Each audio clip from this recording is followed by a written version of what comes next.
میں آپ کی خدمت میں دو باتیں عرض کرنا چاہتا ہوں۔ ہر اس شخص سے جو پاکستانی ہے، پاکستان سے محبت کرتا ہے۔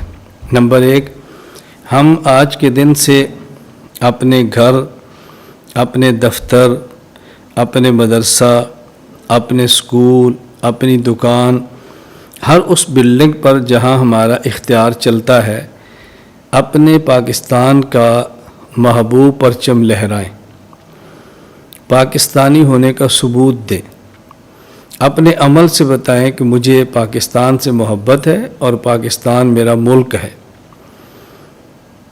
دوسری بات، یہ موسم ایسا ہے کہ جو برسات کا موسم ہے، اس موسم میں پودا لگایا جائے تو نشو و نما جلدی ہوتی ہے، پودا جلدی اپنی جڑیں پکڑتا ہے، پانی لگانا نہیں پڑتا، خود بخود اس کو پانی مل جاتا ہے۔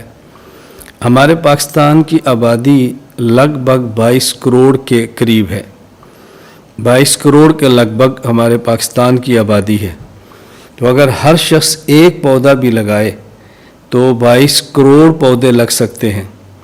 آپ اس سے اندازہ فرمائیں کہ پاکستان میں ہریالی کتنی ہوگی، پاکستان ہرا بھرا کتنا ہوگا، اور اگر دیانتداری سے اور کیا جائے اور معیشت کے نقطہ سے بھی ہم یہ لگائیں، شجرکاری مہم چلائیں، تو معیشت کتنی اس سے بڑھ سکتی ہے۔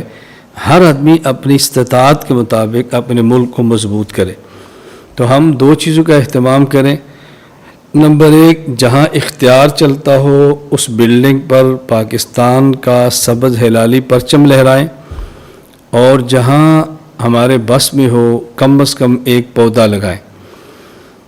میں یہ چاہتا ہوں کہ انشاءاللہ العزیز یوم آزادی 14 اگست کو آ رہا ہے، ہم یوم آزادی کو بھرپور طریقے سے پاکستان کا پرچم لہرا کے یکجہتی کا اظہار کرتے ہوئے، پاکستان سے محبت کرتے ہوئے ہم یہ دن گزاریں گے انشاءاللہ العزیز۔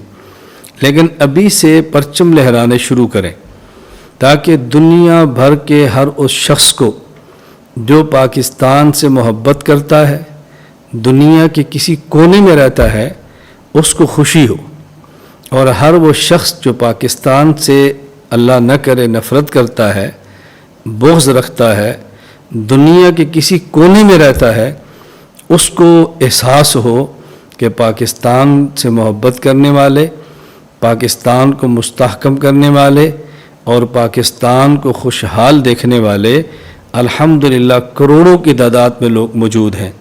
تو ہم آج ہی سے ہم اپنے اختیار کے مطابق، اپنی استطاعت کے مطابق جہاں بس چلتا ہو دو کام کریں۔ نمبر ایک، پاکستان کا پرچم لہرائیں۔